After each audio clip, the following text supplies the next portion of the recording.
तो मेरा नाम है मोहित और आपका स्वागत है हमारे यूट्यूब चैनल हिस्ट्री चैंपियन में। तो जैसा कि आप जानते हो आपका जो पेपर होने वाला है बीए जो का इतिहास का पेपर होने वाला है।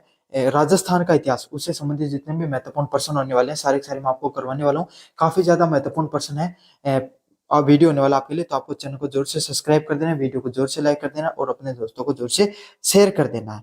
ये वाली पीडीएफ जो मैं आपको पढ़ाऊंगा ये टेलीग्राम चैनल पे मिल जाएगी। कहाँ पर मिलेंगे अभी बता देता हूँ आपको। इसके लिए आपको हमारे टेलीग्राम चैनल पे आना है, लिंक डिस्क्रिप्शन में दे रहा हूँ।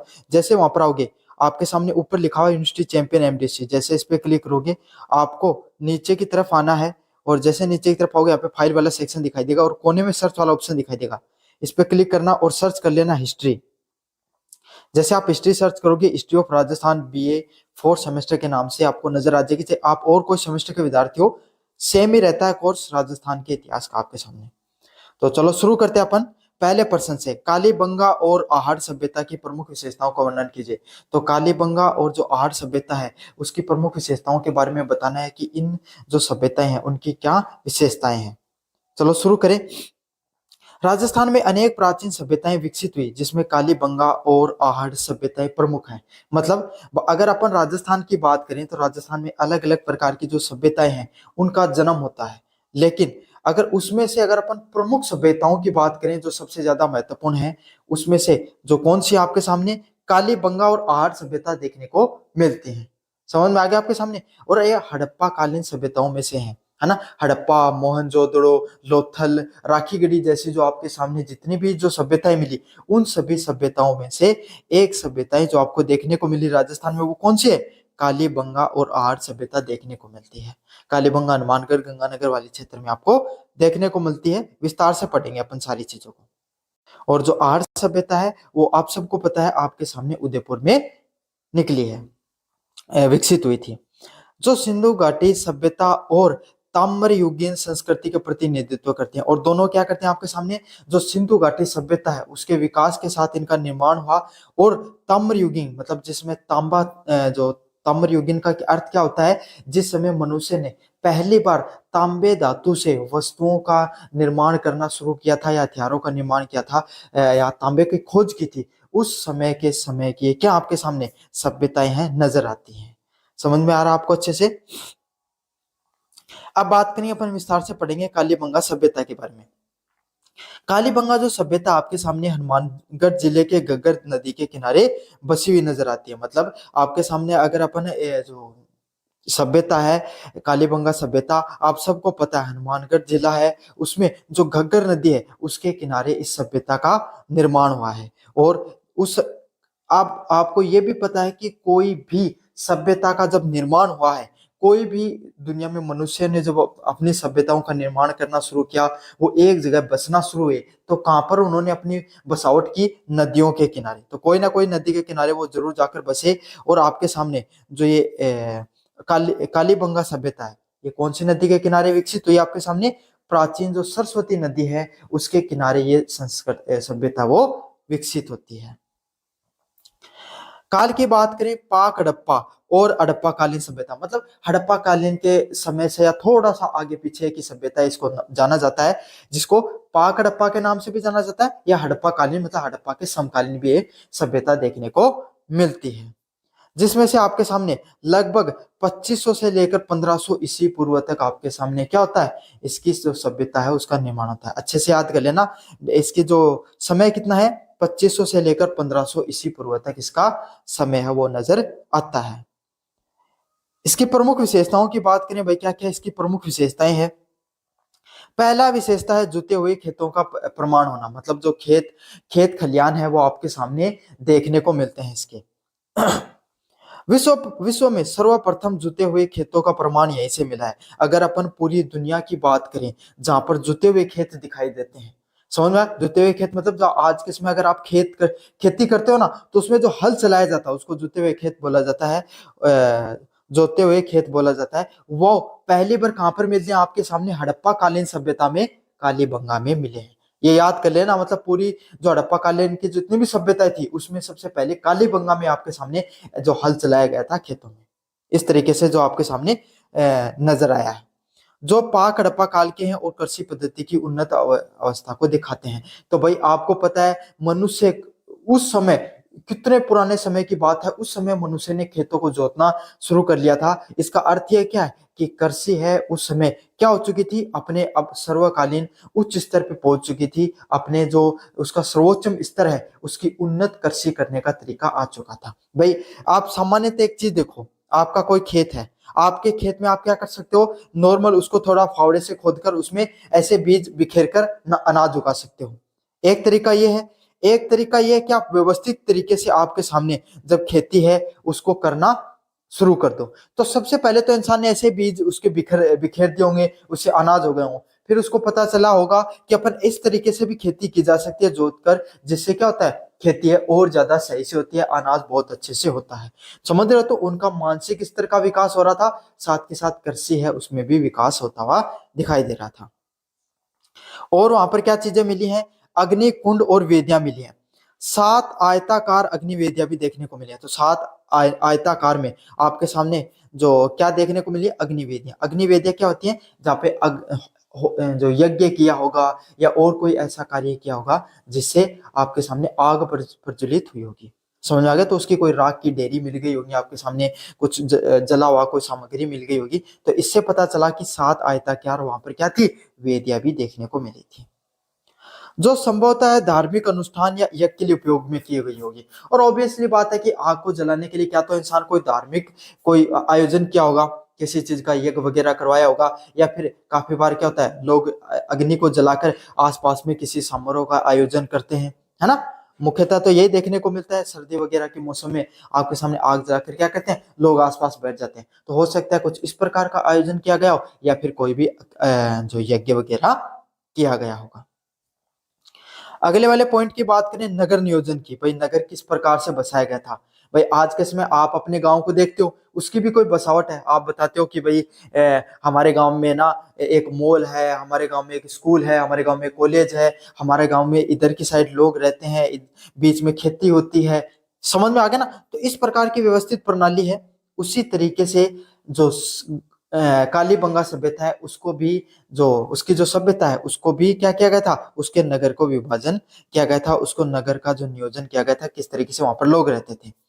उनके नगर को 2 भागों में विभाजित किया जा सकता है। दुर्ग जो वहां का हुआ करता था वो निचला नगर हुआ करता था। दुर्ग को किसको बोला जाता था, जो आपके सामने जो निचला भाग हुआ करता था ना, जहाँ जिससे लोग रहते थे, उसको दुर्ग के नाम से जाना जाता था। और उसके दोनों ओर प्राचीन के घेरे हुआ करते थे, और दोनों ओर वहां पर क्या देखने को मिलता था, प्राचीर के घेरे देखने को मिलते थे। जो सड़कें हैं वो समकोण पर काटती थी, और सड़कें वो आपस में क्या करती थी, आपके सामने समकोण है उस पर काटती थी। समझ में आ रहा? तो समझो आप इन सब चीजों को कि बहुत ही ज्यादा नगर है उसको बहुत व्यवस्थित तरीके से बसाया गया था। मतलब 2 भाग हुआ करते थे, एक हुआ करता था दुर्ग, दूसरा निचला इलाका। दुर्ग मतलब ऊंचा इलाका, समझ में आ गया, जहां पर समाज के कुलीन वर्ग को, राजा वगैरह, है ना, सामंत वगैरह या पैसे वाले धनवान लोग, जो सबसे ज्यादा नगर के लिए जरूरी लोग हैं, वो कहां पर रहते थे, दुर्ग में रहते थे। और निचले इलाके में आम जनता रहा करती थी। समझ में आ गया?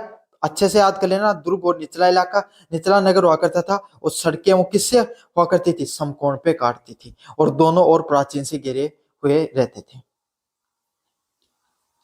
भवन निर्माण की बात करें, कच्ची ईंटों का बहुतायत में प्रयोग होता था। जो कच्ची ईंटें आपके सामने सबसे ज्यादा उनका प्रयोग देखने को मिलता है, काफी ज्यादा बड़ी मात्रा में जो कच्ची ईंटें हैं उनका उपयोग में किया गया है। तो ये भी समझो कि लोगों ने कच्ची मिट्टी ईंटें बनाना उन्होंने शुरू कर दिया था। और कुछ पक्की ईंटों का भी निर्माण शुरू है। तो आज के समय जिस प्रकार के अपन पक्की ईंटों से घर का निर्माण करते हो, वो आज से 1500-2500 ईसा पूर्व है। ईसा से भी पहले की बातें हैं ये। जिसमें ईसाई धर्म शुरू हुआ था उससे पहले तो हमारी सभ्यताएं बस गई थी, है ना। उससे भी 1500 वर्ष पहले हमने ईंटों का पक्का निर्माण सीख लिया था, और घर का निर्माण करना भी सीख लिया था। और मकान में कुएं और स्नान घर भी देखने को मिला है। क्या देखने को मिला है, आपके सामने मकान है, उसमें कुएं भी हैं और स्नान घर भी दिखाई देता है। अन्य साक्ष्य की बात करें, बेलनाकार मोहरें देखने को मिलती हैं, जिसमें मेसोपोटामिया का प्रभाव देखने को मिलता है। मिट्टी के बर्तन देखने को मिले हैं, तांबे के उपकरण, मनके, चूड़ियां, शल्य चिकित्सा और खोपड़ी में छेद के प्रमाण मिले हैं। तो बेलनाकार मोहरें मिली हैं, समझ में आ गया। जिसमें मेसोपोटामिया का प्रभाव, जो मेसोपोटामिया जो लोग थे उनका, उनसे जो व्यापार किया जाता था, इसके बारे में साक्ष्य मिलता है। मिट्टी के बर्तन, समझ में आ गया आपके सामने, उस समय भी वो पोइट्री है वो करना जानते थे। तांबे के उपकरण, जो तांबे से बनी हुई चीजें, क्योंकि ताम्रकालीन सभ्यता इसलिए तो बोला गया इसको, चूड़ियां, है ना, जो कालीबंगा को तो जाना इसलिए जाता है क्योंकि वहां पर काली चूड़ियां मिली थी। और शल्य चिकित्सा, खोपड़ी में छेद के प्रमाण मिले, तो ये ऐसे लगता है कि जैसे जो शल्य चिकित्सा कहते हैं, चीर फाड़ के द्वारा अगर चिकित्सा की जाती है उसको शल्य चिकित्सा के नाम से जाना जाता है। तो इस प्रकार की जो चिकित्सा उसके भी प्रमाण देखने को मिले हैं। निकासी प्रणाली की बात करें, लकड़ी की नालियों का उपयोग देखने को मिलता है। तो जो लकड़ियां होती हैं उससे उसकी जो नालियां हैं उसका उपयोग किया गया है, ऐसे लगता है जैसे कि लकड़ी की नालियों से चीजों का निर्माण हुआ हो। अब बढ़ते हैं अगले वाले पॉइंट की तरफ, आहड़ सभ्यता की तरफ। कालीबंगा सभ्यता को अपने विस्तार से पढ़ा, अब अपन देखेंगे किसकी तरफ, आहड़ सभ्यता की तरफ। वहां पर क्या क्या व्यवस्थित रूप से चीजें मिलती हैं। ये पूर्णतः ताम्रवती नगरी के नाम से जाना जाता है। किस नाम से जाना जाता है इसको, आहड़ सभ्यता ताम्रवती नगरी के नाम से जाना जाता है। इसका ये कहां पर बसी है आपके सामने, आहड़ सभ्यता। आहड़ सभ्यता उदयपुर जिले के जो आहड़ नदी है उसके किनारे बसी हुई है। समझ में आ गया, जो उदयपुर जो जिला है उसमें जो आहड़ नदी बहती है उसके आसपास इसका क्या होता है, इसका नगर नियोजन की बसावट देखने को मिलती है। कोई भी सभ्यता है विशेषकर आपको पता है कि वो कोई ना कोई शहरों के आसपास ही उसका, नदियों के आसपास ही उसका क्या होगा, बसावट देखने को मिली है। ये ताम्र पाषाण कालीन सभ्यता है जिसको 2000 से लेकर 1200 ईस्वी पूर्व इसे ताम्रवती नगरी के नाम से भी जाना जाता है। मतलब इसमें तांबे का जब आविष्कार हुआ तब भी उसी के आसपास की नगरी है ये देखने को मिलती है। इसका जो समय है वो 1200 से लेकर आप 2000 से लेकर 1200 ईस्वी के आसपास का है, मतलब ये थोड़ी पहले की है।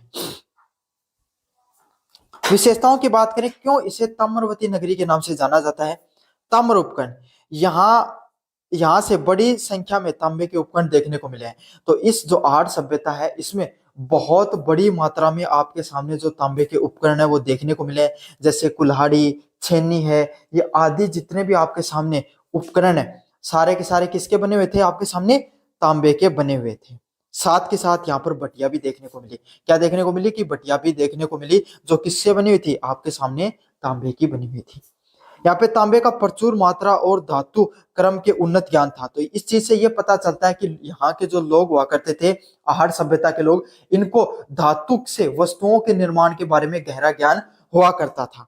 और यहाँ पर जितने भी उपकरण मिले वो किससे बने हुए मिले, आपके सामने तांबे से बने हुए मिले हैं। ग्रामीण सभ्यताओं की बात करें आपके सामने, कालीबंगा के विपरीत यहाँ पर एक कृषि पशुपालक ग्रामीण सभ्यता थी।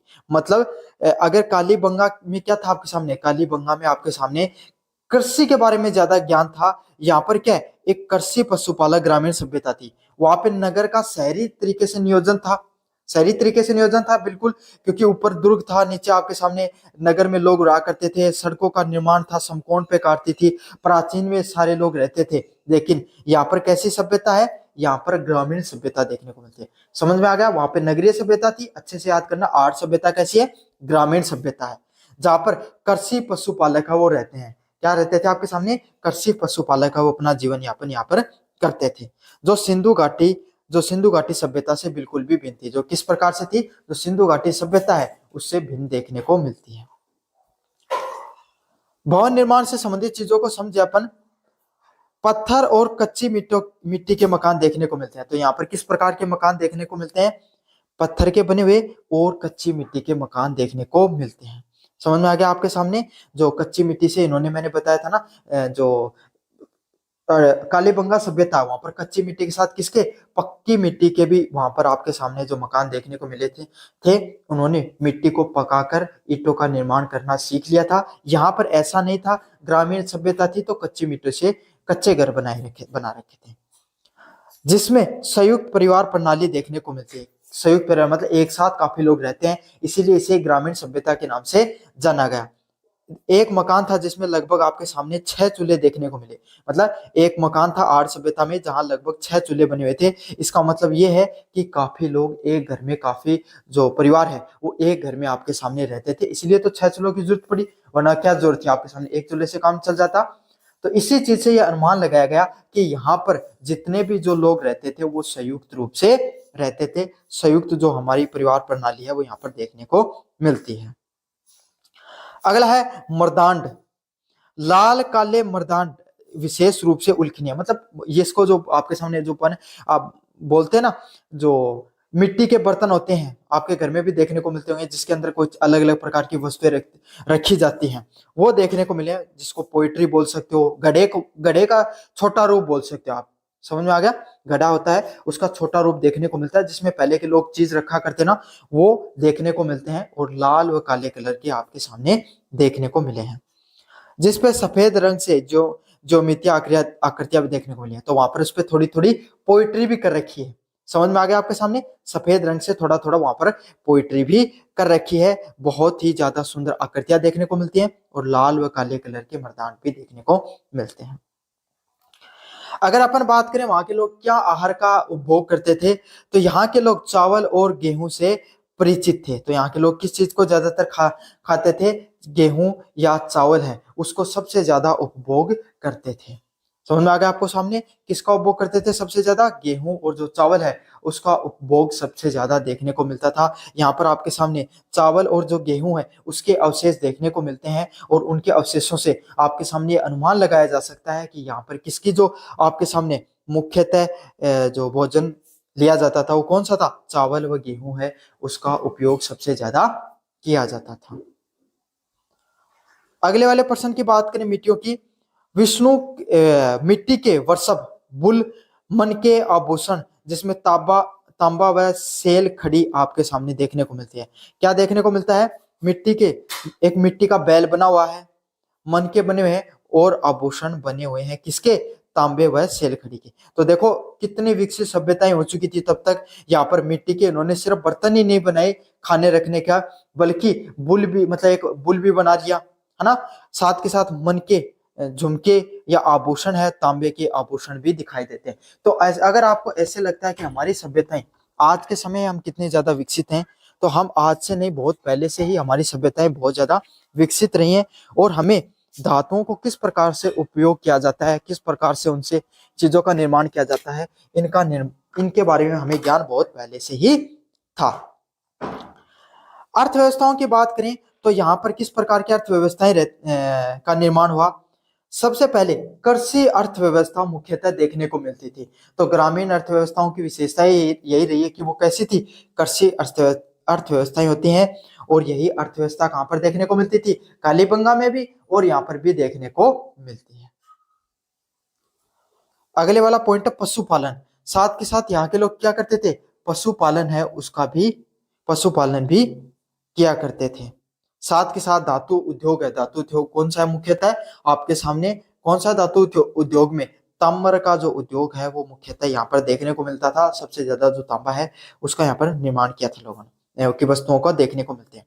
दोनों सभ्यताएं राजस्थान के प्राचीन गौरव और तत्कालीन मानव जीवन, उसकी कला कौशल व सामाजिक संरचना को समझने के लिए महत्वपूर्ण है। तो अगर दोनों सभ्यताएं हैं उसको अगर अपन विस्तार से पढ़ते हैं तो अपने को यही चीजें पता चलती हैं कि राजस्थान का जो प्राचीन गौरव है और जो तत्कालीन जो मानव जीवन है उसकी जो कला कौशल और जो सामाजिक संरचना है वो बहुत ज्यादा महत्वपूर्ण है और उसको बहुत ही ज्यादा आपके सामने अगर आप अच्छे से समझो तो यहीं से आपके सामने जो सभ्यता है इससे आज आप वर्तमान समय में आप जितनी चीजें देखते हैं उसका निर्माण हुआ है।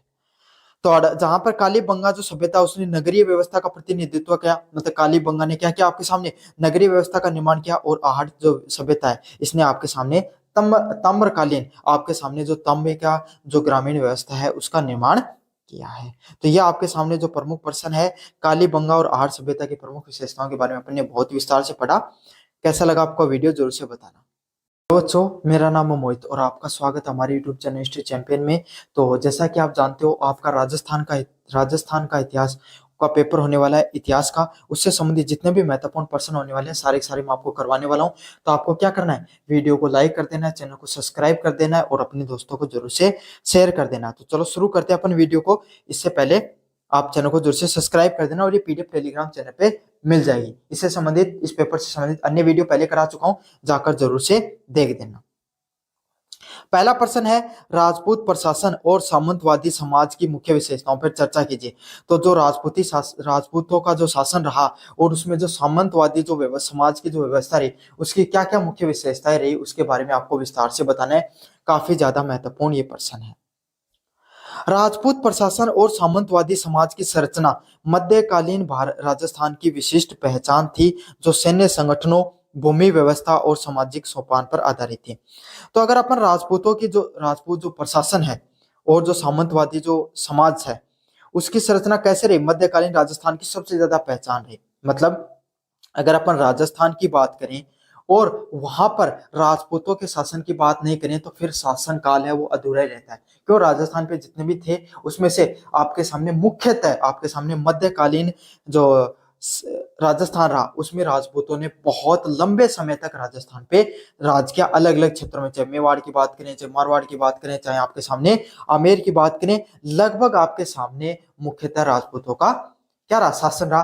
कहीं पर आपके सामने फिर गुजर, छोटे छोटे इलाकों में आपके सामने जाटों का भी देखने को मिलता है, गुजरों का भी देखने को मिलता है, मेनों का भी, मेना समाज है उसका भी देखने को मिलता है, लेकिन वो इतना व्यापक नहीं था जितना राजपूतों का था, जिसकी शासन प्रणालियां अलग अलग प्रकार की रही हैं। जिसमें से अगर अपन बात करें तो राजपूत जो प्रशासन है उसकी मुख्य विशेषताएं क्या क्या है, इसके बारे में अपन विस्तार से पढ़ेंगे। पहला है राजा का केंद्रीय स्थान। तो जो राजा है उसका इसमें मुख्य स्थान रहा है। क्या है, राजा जैसे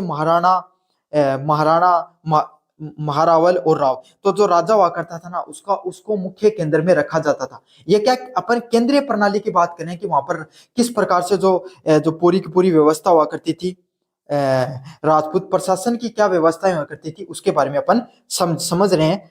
तो जो ये व्यवस्था हुआ करती थी, जैसा कि आपको पता है कोई भी राज्य होता है उसका राजा प्रमुख होता है, उसमें से जो राजपूत प्रशासन था उसमें उसको किस नाम से जाना जाता था, क्या तो महाराणा के नाम से जानते थे, या तो राव के नाम से जानते थे, या महारावल के नाम से जाना जाता था। वह राजा का मुख्य प्रशासक, सेनापति और न्याय का सर्वोच्च अधिकारी होता था। और उसको क्या माना जाता था, काफी बार क्या तो खुद को राजा के रूप में घोषित कर लेते थे, या फिर राजा का मुख्य प्रशासक, मतलब राजा इतना ज्यादा योग्य नहीं है तो उसका जो मुख्य प्रशासक है, मतलब नाम का राजा है और उसकी जगह देखरेख करने वाला दूसरा व्यक्ति है। काफी बार चीजों को सेनापति और न्याय का सर्वोच्च अधिकारी है वो इन सब चीजों को संभालता था। उसकी शक्ति वंशानुगत होती थी। तो आमतौर पर पता है भारत की जो शासन प्रणाली रही, वहां की विशेषता बस यही रही है कि हमारे यहाँ पर राजा कैसे हुआ करते थे, वंशानुगत से। पिताजी बना, फिर उसका बेटा राजा बन गया, फिर उसके बेटे का बेटा है जो राजा बन जाता है। परंतु सामंतों का भी जो प्रभाव वो महत्वपूर्ण होता था। सामंत क्या होते थे, जो पैसे वाले लोग होते थे, आपके सामने कुलीन वर्ग है, उसका भी प्रभाव देखने को मिलता है। भाई आपको पता है पैसे, जिनके पास पैसा है उनका ठाठ तो हमेशा से रहता है, तो सामंतों का भी यहाँ पर योगदान देखने को मिलता था। सामंतवादी व्यवस्थाओं की बात करें, राजपूत प्रशासन का मूल आधार सामंतवादी व्यवस्था थी। अगर अपन गहराई से देखें, मूल में जाएं अपन, राजपूती जो प्रशासन है उसके अंदर, तो आपको हमको यही चीज पता चलती है कि राजपूत जो प्रशासन है उसका मूल आधार क्या था, आपके सामने सामंतवादी जो व्यवस्था है वो इसकी क्या थी, मूल आधार में थी। राजा अपने राज्य की जागीरों में बांटकर अधीनस्थ सामंत, जागीरदार और ठाकुरों को देते थे। जैसे क्या, वो आपके सामने, मैं आपको छोटा सा उदाहरण दे देता हूँ। समझ लो आप जयपुर से हो, अजमेर से मान लो आप, है ना, अजमेर तो खुद एक आपके सामने साम्राज्य जो साम्राज्य रहा था, जहां पर क्या हुआ करता था आपके सामने, अजमेर के नीचे समझ लो 10 गांव आते हैं, उदाहरण के रूप में ले लो। तो वो क्या करते थे, खुद तो सारा जितना भी जो उनका साम्राज्य या राज्य जो भी आप मानते हो, वो खुद तो नहीं संभाल सकते थे, तो वो क्या करते थे, प्रांत मान लो जो भी आपको मानना है, उसमें 10 गांव में क्या करते थे, 10 गांव के अलग अलग लोगों को क्या बना दिया आपके सामने, जमींदार बना दिया, ठाकुर लोग, जो भी लोग वहां पर योग्य लोग हुआ करते थे, जिनको पता था कि हमारे गांव के बदले वहां से कर लेकर आ सकते हैं, तो उनको क्या कर दिया जाता था, उनका मुखिया घोषित कर दिया गया जाता था। तो ये समझ लो आज के समय जो सरपंच हुआ करते हैं ना, उसी समय उस राज्य के क्या हुआ करते थे, जागीर सामंत, जागीरदार या ठाकुर हुआ करते थे। लेकिन आज का सरपंच तो आपको अब आकर टैक्स नहीं ले सकता। समझ में आ गया? अब तो टैक्स कौन लेती है? सरकार लेती है। उस समय कौन लेते थे? जितनी भी फसल हुआ करती थी उस पर टैक्स लेने का कार्य करते थे आपके सामने जागीरदार और ठाकुर। ये सामंत राजा के प्रति निष्ठावान होते थे। और भैया जी इनका मुख्य कार्य सिर्फ कर लेना ही नहीं था, बल्कि ये भी था कि राजा के प्रति निष्ठावान भी, मतलब राजा के जो कार्य हुआ करते थे, राजा पे कभी विकट परिस्थिति आ गई, राजा को अगर कहीं सहायता की जरूरत हुई तो ये हमेशा उनके साथ खड़े हुआ करते थे। और सैन्य सेवा और राजस्व प्रदान करते थे। इनका कार्य ये भी था कि राजस्व देना तो था ही, साथ ही साथ गांवों से इतने प्रकार की जो गांव, उनके जो गांव उनके नीचे आते थे या जमीन जितनी भी उनके नीचे आती थी, उस भूभाग में अच्छे लड़कों को सैन्य सेवा के लिए तैयार करना भी उनकी क्या थी? उनकी जिम्मेदारी हुआ करती थी। सैन्य संगठन की बात करें, प्रशासन का बहुत बड़ा भूभाग सैन्य संगठन पर केंद्रित था। तो हमें आपको पता है राजस्थान आपके सामने जो राजस्थान सबसे पश्चिमी सीमा रही है भारत की, और ये एक ऐसा भूभाग था जहां बहुत आसानी से लोग क्या कर सकते थे, रेगिस्तान वाला इलाका था, तो जो आप इराक से, है ना, मध्य एशिया से जितने भी आक्रमणकारी आया करते थे वो सारे राजस्थान के द्वारा ही भारत में घुसा करते थे। तो इस कारण क्या हुआ, हमेशा हमें बाहरी शक्तियों से भी उलझना पड़ा और जो हमारी आंतरिक शक्तियां हैं उससे भी आपस में उलझना पड़ा। दिल्ली सल्तनत से भी हमें संघर्ष करना पड़ा। साथ के साथ राजस्थान की जो भूमि है भाई रणकुंभेरों की भूमि माना जाता है, जहां पर जो योद्धा थे उन्होंने कभी भी अपना क्या नहीं, स्वाभिमान को हमेशा ऊपर रखा, कभी भी किसी की अधीनता स्वीकार नहीं की। तो अगर हम किसी की अधीनता स्वीकार नहीं करेंगे तो युद्ध तो करने पड़ेंगे, और युद्ध करने के लिए आपको क्या चाहिए? सैन्य व्यवस्था चाहिए। तो उस सैन्य व्यवस्था है उसका बहुत बड़ा जो भूभाग है, जो बहुत बड़े भूभाग है, उसको सैन्य संगठन को केंद्र में रखा जाता था। मतलब बहुत बड़ी व्यवस्था के किसके लिए हुआ करती थी? आपके सामने सैनिक जो सैन्य व्यवस्थाएं हैं उसके निर्माण में हुआ करती थी। राजा को अपनी निजी सेना हुआ करती थी। राजा है यहाँ पर आपके सामने राजस्थान में, राजा वो क्या करता था? अपनी निजी सेना उसका भी निर्माण करता था। और सामंत भी अपनी अपनी टुकड़ियां रखते थे, और जो सामंतवादी लोग हुआ करते थे वो क्या करते थे? अपनी छोटी छोटी टुकड़ियां है उसको भी रखते थे। मतलब दो प्रकार की व्यवस्था थी। एक तो राजा है वो खुद की सेना रखता था, दूसरी जो आपके सामने जो सामंत या जागीरदार है जिनको प्रत्येक गांव से नियुक्त किया जाता था वो क्या करते थे? आपके सामने वो भी अपनी छोटी छोटी सेना रखते थे, ताकि क्या, राजा को किसी भी विकट परिस्थिति में जरूरत पड़े तुरंत उसकी सहायता कर दी जाए। समझ में आ गया? आपके सामने दो प्रकार की सैन्य व्यवस्थाएं हुआ करती थी जो युद्ध के समय राजा को उपलब्ध कराते, और जैसे विकट परिस्थिति आती वो राजा को सहायता प्रदान करने का कार्य करते थे। सेना में अलग अलग प्रकार के व्यक्ति देखने को मिलते थे। सेना में पैदल, घुड़सवार, हाथी व तोपखाने हुआ करते थे। तो अलग अलग प्रकार की सैन्य व्यवस्था हुआ करती थी जिसमें सेना में पैदल लोग भी मिलते थे, घुड़सवार भी मिलते थे, हाथी और तोपखाने भी देखने को मिलते थे। तो आपको पता है राजस्थान के घोड़े हैं, मारवाड़ के या मेवाड़ के घोड़े सबसे ज्यादा प्रसिद्ध घोड़े हैं। हमारे यहाँ ऑब्वियसली बात है भारत में सबसे हाथी देखने को मिलते थे, तो ये व्यवस्था भी थी हमारे पास। पैदल सेना तो हर सेना में हुआ करती है। और आपके सामने राजस्थान में तोपों का भी क्या था? प्रयोग किया जाता था। समझ में आ गया? अगले वाली जो प्रणाली है खास करके मुगलों के बाद में तोपों का प्रयोग मुख्यतः हुआ है। राजस्व प्रणाली की बात करें, मतलब कर किस प्रकार से लिया जाता था? भूमि राजस्व, भू राजस्व आय का मुख्य स्रोत हुआ करता था। मतलब जितनी जो भूमि है उस पर जितना ज्यादा जो कर लिया जाता है उसको भू राजस्व के नाम से बोला जाता है। ये सबसे ज्यादा मुख्यतः आपके सामने क्या हुआ करता था? मुख्य आपके सामने आय का स्रोत हुआ करता था, जो उपज के एक बड़े हिस्से में जैसे 1/3 या 1/2 के रूप में लिया जाता था। मतलब इसका उपयोग आपके सामने सबसे बड़े हिस्से में किया जाता था। मतलब क्या तो 50% आपके सामने कर लेते थे जमीन में उत्पादन का, या 33% जो आपके सामने, मतलब अगर आपके घर में अगर 3 बोरी हुई है तो आपको उसमें से क्या तो 1 बोरी ले लेंगे, अगर 4 बोरी हुई है तो उसमें से 2 बोरी आपकी गेहूं की ले लेंगे। समझ में आ गया? इसके अतिरिक्त व्यापार पर कर, चुंगी, ग्रह कर आदि भी लगाया जाता था। तो मतलब राजस्थान में कर तो काफी ज्यादा लिया जाता था। 50% तक कर होने के बावजूद उस पे व्यापार अगर कोई व्यक्ति करता तो उस पे भी कर लगता था, चुंगी लगती थी। चुंगी समझते हैं ना आप? आज के समय जो सेस टैक्स होता है आपके सामने, अब तो जीएसटी हो गया वो, है ना? और जो जीएसटी लगती थी उसी को चुंगी कर के नाम से जाना जाता है। अभी जीएसटी से पहले ये चुंगी कर लगता था अपने जो सामानों पर। और ग्रह कर, मतलब आप जो रहते हो राजस्थान में उसके लिए भी टैक्स देना होता था। न्याय व्यवस्थाओं की बात करें, राजा न्याय का सर्वोच्च स्रोत था। तो अगर आपके सामने बात करें न्याय कौन करता था उस प्रणाली में, तो राजा है वही न्याय करने का कार्य करता था। सबसे बड़ा अधिकारी कौन हुआ करता था? राजा ही जो सबसे बड़ा अधिकारी होता था, जो न्याय करने का कार्य करता था। उसकी सहायता के लिए दीवान और अन्य अधिकारी हुआ करते थे, और उसी की जो सहायता देने के लिए, राजा की सहायता करने के लिए अन्य लोग वहां पर देखने को मिलते थे। ग्राम स्तर पर पंचायतें भी न्याय करने का कार्य करती थी, और जो ग्रामीण व्यवस्था थी वहां पर आपके सामने वो ग्राम पंचायतें भी क्या करती थी? आपके सामने न्याय करने का कार्य किया करती थी। जो परंपराएं, रीति रिवाज व धर्म शास्त्रों पर आधारित हुआ करती थी। मतलब जो न्याय है, न्याय व्यवस्थाओं को अगर अपन व्यवस्थित रूप से बढ़े तो क्या देखने को मिलता है? न्याय का कौन से चीजों से होता था? जो पहले की पुरानी परंपराएं हैं उसके आधार पे और रीति रिवाज व धर्म शास्त्रों के आधार पे किया जाता था। भाई राजस्थान में आपको पता है परंपराएं, आज भी अपन हमारे यहाँ पर न्याय किसके आधार पे होता है? सामाजिक परंपराओं के आधार पर, रीति रिवाज जो चलते हैं यहाँ पर, और जो धर्म शास्त्रों में लिखा गया उसके आधार पर न्याय किया जाता था। राजा की सहायता के लिए अलग अलग प्रकार के लोग हुआ करते थे, जैसे प्रधानमंत्री, सेना का प्रमुख, खजांची को कोषाध्यक्ष के नाम से जाना जाता था। अच्छे से समझना भाई, ये प्रश्न कंपटीशन में भी आते हैं। फौजदार कौन हुआ करता था?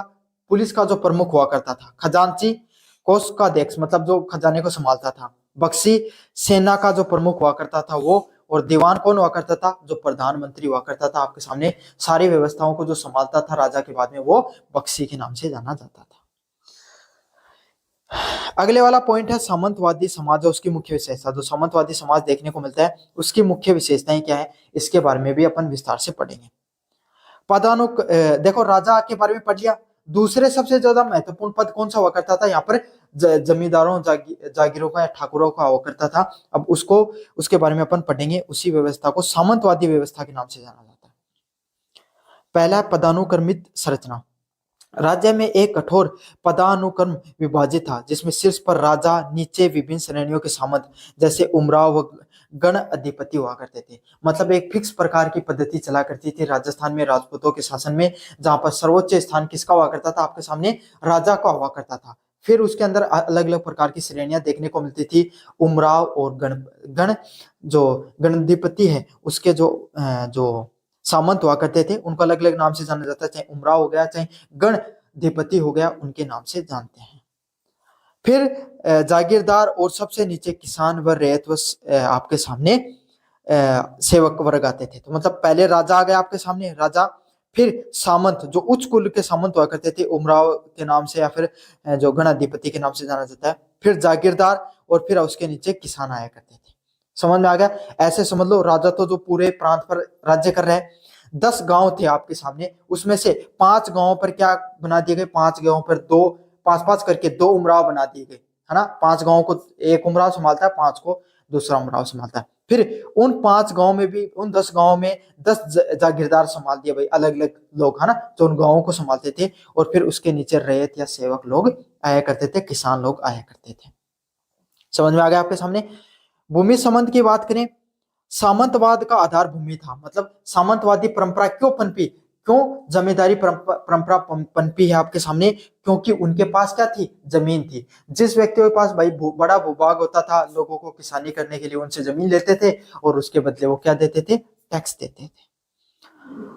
सामंतों को राजा से भूमि जागीर पर मिलती थी, और वे बदले में राजा को सैन्य सहायता और राजस्व देते थे। तो ऐसे हुआ करता था भाई, जो सामंत लोग हुआ करते थे, उनको क्या, राजा है वो वहां पर राज करता था, उसके बदले उन्हें जमीन देता था, बड़े भूभाग देता था, और उसके बदले वो उनको, राजा को क्या, सैन्य सहायता और राजस्व देने का कार्य करते थे।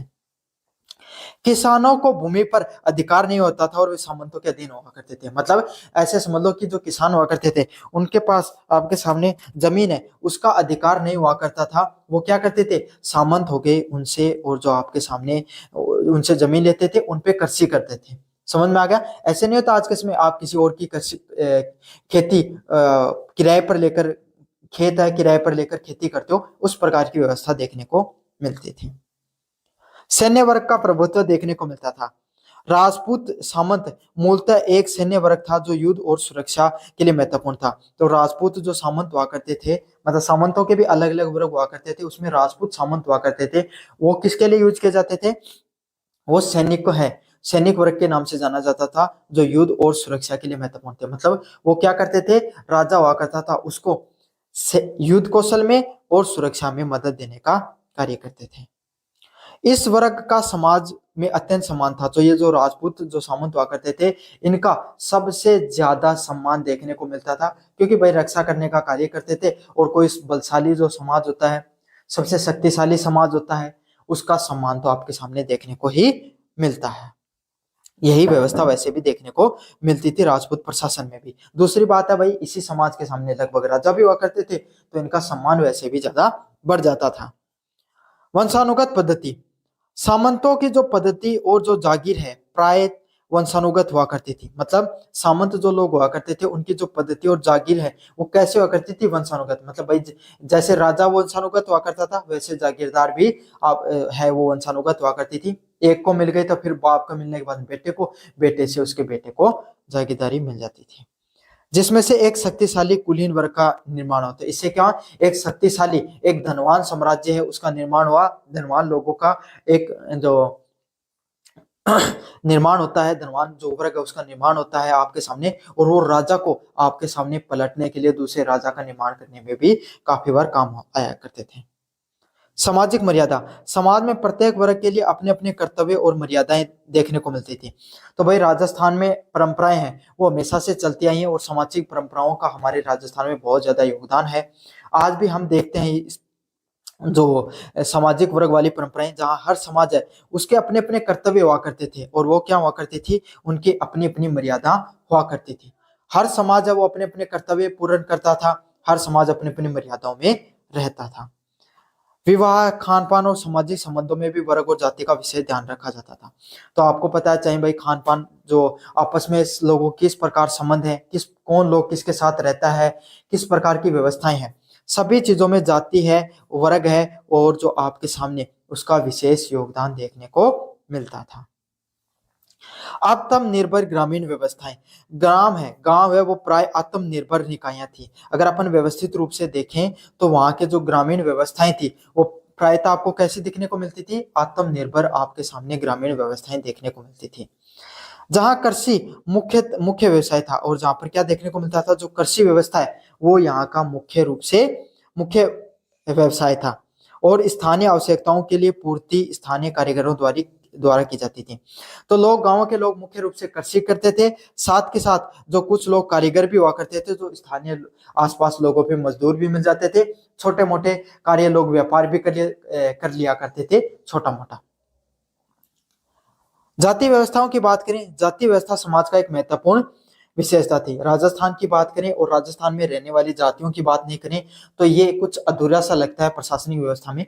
राजस्थान में जातियों का बहुत ज्यादा महत्व था, आज भी राजस्थान में जातियों का बहुत ज्यादा महत्व है, जो विभिन्न व्यवसाय व सामाजिक स्तरों पर निर्धारित होती थी। और आपके सामने जो क्या होती थी, अलग अलग प्रकार की व्यवस्थाएं हैं और सामाजिक स्तरों को निर्धारित करने का कार्य करती थी।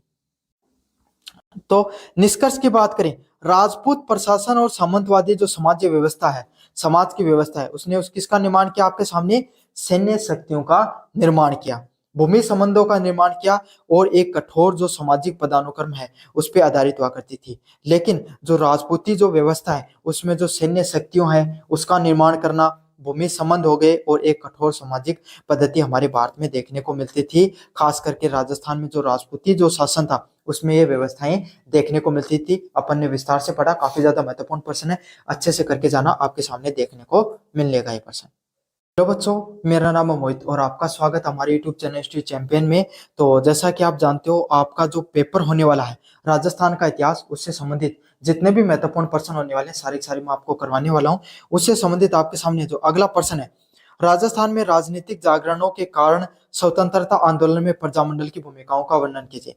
तो राजस्थान में जो राजनीतिक जागरण है उसके क्या क्या प्रमुख कारण रहे हैं, और स्वतंत्रता आंदोलन है उसमें प्रजामंडल की क्या भूमिका रही है, उसके बारे में विस्तार से पढ़ने वाले हैं। काफी ज्यादा महत्वपूर्ण प्रश्न है, हम इस प्रश्न को अच्छे से करेंगे।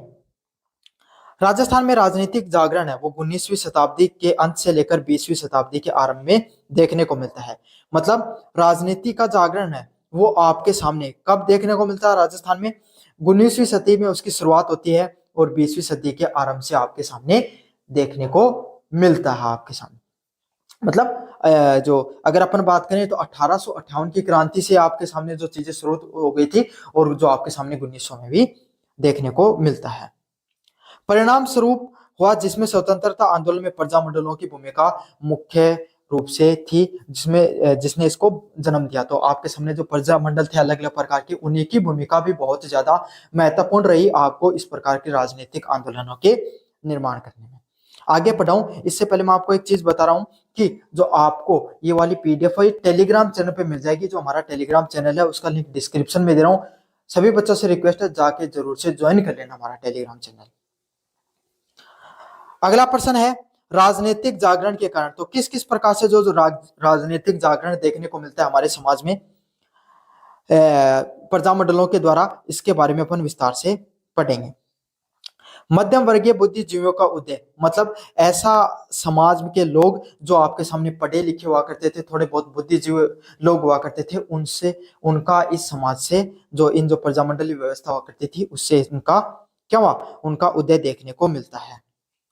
आधुनिक शिक्षा प्राप्त वकील, शिक्षक, पत्रकार और सरकारी कर्मचारी जैसे जो वर्ग थे उसका उदय देखने को मिला। मतलब क्या हुआ, आधुनिक शिक्षा प्राप्त जो आपके सामने जो लोग हुआ करते थे, भाई अंग्रेजों ने जैसे आधुनिक शिक्षा लेकर आए तो धीरे धीरे क्या हुए, भारतीय जो लोग है वो शिक्षित होना शुरू हो गए। धीरे धीरे लोगों ने आधुनिक शिक्षा को सीखा, पाश्चात्य शिक्षा को सीखा, जहां से वहां की जो न्याय करने की जो प्रणाली है, लॉ को सीखा, विज्ञान को सीखा, तकनीक को सीखा। तो धीरे धीरे भारतीय लोग शिक्षित हुए और उनको भी ज्ञान होने लगा। तो इससे क्या हुआ, वकील, शिक्षक और पत्रकार और जो सरकारी कर्मचारी जैसे जो वर्ग हैं, जो सरकार के अलग अलग प्रकार के विभाग में काम किया करते थे, उनका उदय हुआ, जिससे राष्ट्रीय और स्थानीय स्तर पर जनता को जागरूकता मिले। अब भाई गांव में अगर एक व्यक्ति भी पढ़े और वो भी सफल हो जाए तो उसको देखकर 5-6 लोग और भी क्या होते हैं, उसी दिशा में प्रयास करते हैं। तो यही है, लोग में गांव में आसपास में थोड़े बहुत पढ़े लिखे लोग आने लगे, उन्होंने लोगों को समझाया, लोगों को जागरूक करने का काम किया, सामाजिक जो व्यवस्थाएं हैं उनको सुदृढ़ और मजबूत करने का कार्य किया। तो दूसरे लोगों को क्या मिली, प्रेरणा मिली इस चीज से। अगले वाली बात करें, आर्य समाज और मिशनरी गतिविधियों का प्रभाव भी देखने को मिला। आर्य समाज जैसे बौद्धिक सुधारक आंदोलनों ने अंधविश्वास को चुनौती दी। तो आपके सामने जो आर्य समाज, जो राजा राम मोहन राय के द्वारा जो समाज की निर्माण की गई, उन जैसे समाज, उस समाज की स्थापना इसीलिए हुई थी ताकि वो क्या कर सकें, समाज में जो सामाजिक कुरीतियां हैं अलग अलग प्रकार की, उनको ध्वस्त किया जा सके, उनके विरुद्ध लड़ा जा सके, उनके विरुद्ध लोगों को जागरूक किया जा सके। तो भाई समाज में धीरे धीरे चेतना फैलनी शुरू हुई कि हम जो कुरीतियां हैं, जाति पाति है, महिलाओं के विरुद्ध में जो अत्याचार हो रहे हैं, है ना, जो हम आपस में ही लड़ रहे हैं, इस वजह से हम गुलाम हैं, अंग्रेजों से पहले हम अपनी परंपराओं के गुलाम हैं, तो हमें इन परंपराओं का त्याग करना पड़ेगा। तो इन जो आर्य समाज जैसे जो समाज हुए, उनके जो धर्म सुधार हो गए, या इन सब आंदोलनों ने क्या किया, जो अंधविश्वास देखने को मिलते थे उनको तोड़ने का कार्य किया। साथ के साथ राष्ट्रीय चेतना, अब जब लोग समाज में लोग परंपराओं से मुक्त होते हैं तो उनको राष्ट्रीयता की भावना ज्यादा तेजी से फैलती है। ईसाई मिशनरियों ने भी शिक्षा के प्रसार पर ज्यादातर ध्यान दिया। मतलब जो ईसाई मिशनरी होते हैं उन्होंने भी क्या किया था, जो शिक्षा है उस पर बहुत ज्यादा जोर दिया। समाचार पत्र और जो साहित्य है उसकी भूमिकाएं, राजस्थान केसरी, नवीन राजस्थान, तरुण राजस्थान जैसे समाचार पत्रों ने रियासतों में रियासती शोषण और ब्रिटिश नीतियों का विरोध किया। तो जो मीडिया है, कहीं की भी देख लो, आज के समय की या पहले की, मीडिया का बहुत ज्यादा योगदान होता है। कोई भी देश है उसके लोगों के परसेप्शन निर्माण का, परसेप्शन क्या होती है, विचारधारा के निर्माण करने में, लोगों को सोचने और समझने की शक्ति देने का कार्य किसका होता है, आपके सामने मीडिया का कार्य होता है। तो उस समय आपके सामने सोशल मीडिया नहीं हुआ करती थी, टीवी भी नहीं हुआ करते थे, तो लोगों के पास क्या हुआ करते थे, समाचार पत्र आया करते थे, जिसमें राजस्थान केसरी हो गया, नवीन राजस्थान हो गया और तरुण राजस्थान जैसे समाचार पत्र निकलते थे। और उन्होंने क्या किया, जो समाचार पत्रों ने जो रियासती शोषण है और ब्रिटिश नीतियां हैं उनका विरोध करना शुरू कर दिया, जिससे जनता में राजनीतिक चेतना बढ़ी। जिसमें क्या, जनता में जो राजनीतिक अलग अलग प्रकार की जो चेतना है वो देखने को मिलती है, जिसमें विजय सिंह पथिक, केसरी लाल बारठ जैसे साहित्यकारों ने क्रांतिकारी साहित्य रेखा, जिसमें विजय सिंह पथिक का प्रमुख रूप से नाम आता है और केसरी सिंह बारट हैं जैसे आपके सामने जो प्रमुख साहित्यकार हैं उनका प्रमुख रूप से नाम देखने को मिलता है। ये प्रमुख दो साहित्यकार थे जिन्होंने साहित्य की रचना में बहुत बड़ा योगदान दिया। अगले वाला पॉइंट है प्रथम विश्व युद्ध का प्रभाव भी देखने को मिलता है इस आंदोलनों में। युद्ध के बाद भारतीय सैनिकों को अपने अधिकारों की जागरूकता होने लगी। क्यों? क्योंकि जो आपके सामने जो सैनिक थे वो बाहर गए, विदेशों में गए और वहां पे उन्होंने युद्ध लड़े, तो बाहर के जो सैनिक थे, बाहरी जो सभ्यता है, पाश्चात्य सभ्यता है, उसके बारे में उन्हें ज्ञान हुआ और उन्हें पता चला कि किस प्रकार से फ्रांस, इटली, जर्मनी जैसे साम्राज्यों में क्रांतियां देखने को मिली। तो उन्हें क्या हुआ, अपने अधिकारों के बारे में, लड़ने के बारे में सतर्क हुए, जागरूक हुए और उन्हें अपने अधिकारों के लिए लड़ाई लड़ने के लिए क्या होने लगे, जागरूक होने लगे।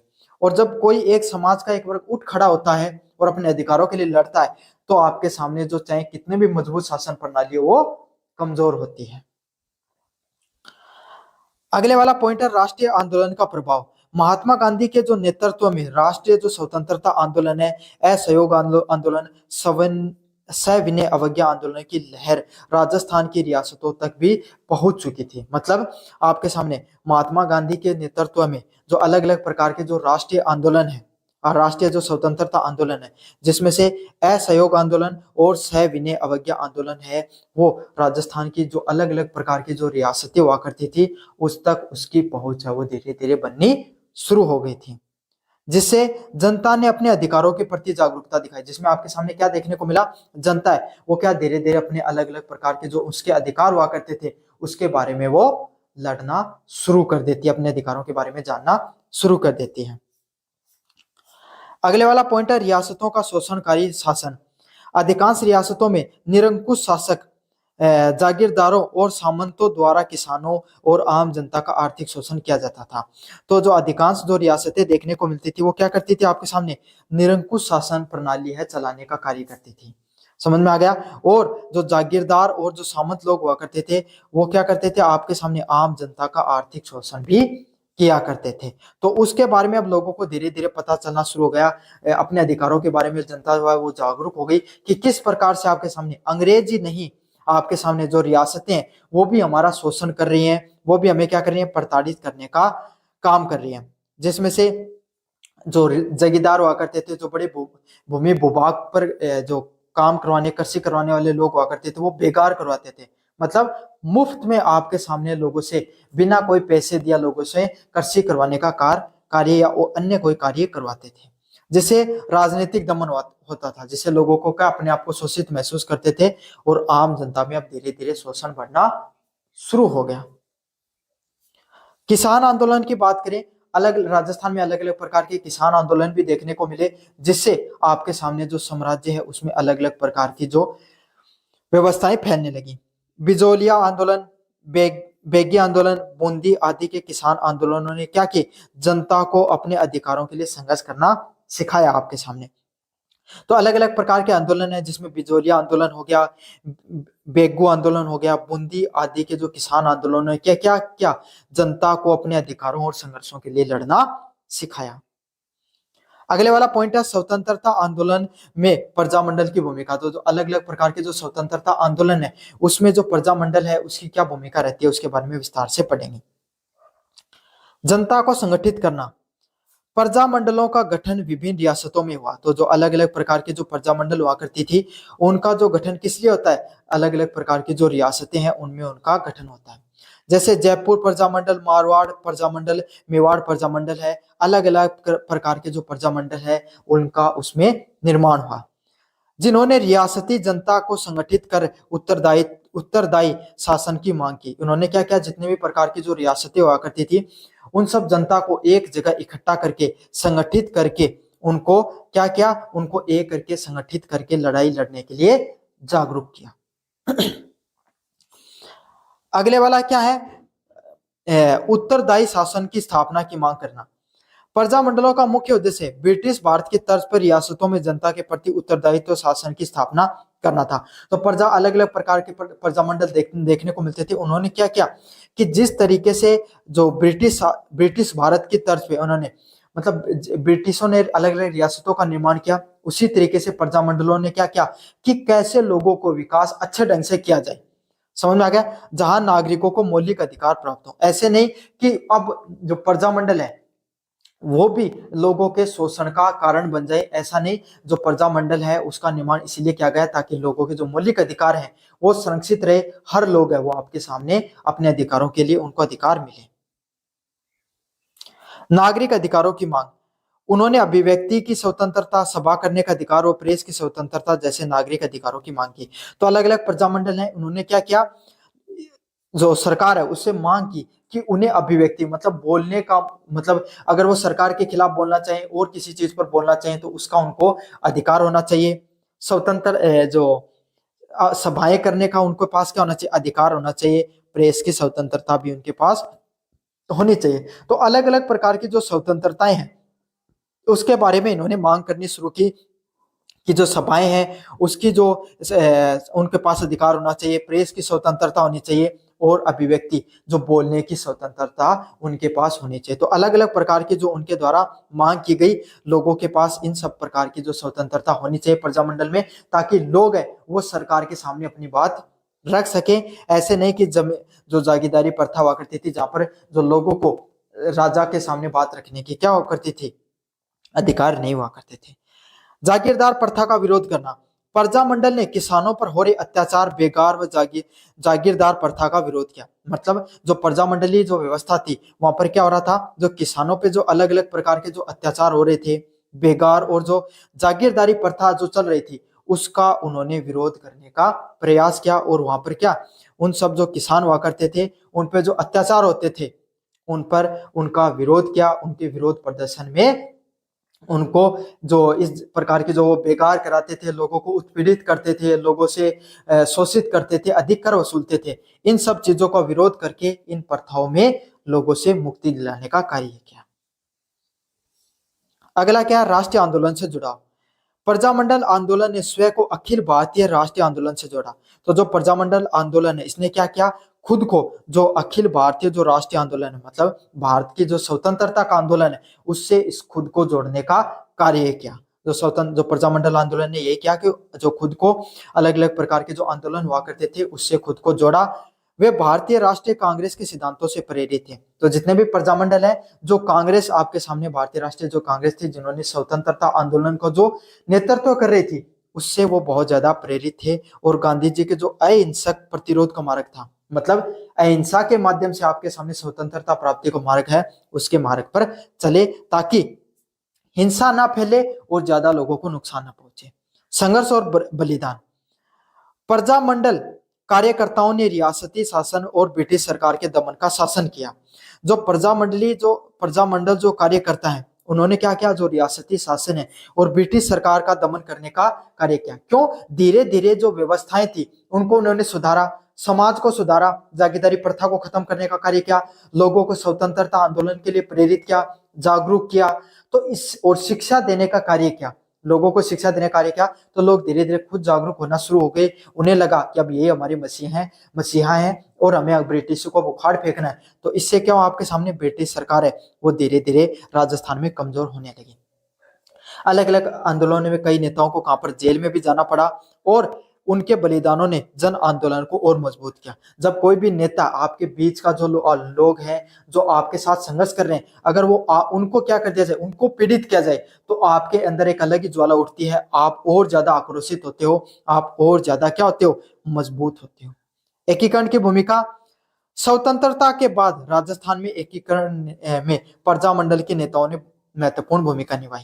तो जैसे स्वतंत्रता प्राप्त होती है, राजस्थान का जो एकीकरण होता है उसमें जो प्रजामंडल है उसके जितने भी नेता है, इन्होंने जो आपके सामने राजस्थान के एकीकरण की महत्वपूर्ण भूमिका को निभाया और एकीकरण करने में बहुत बड़ा योगदान दिया।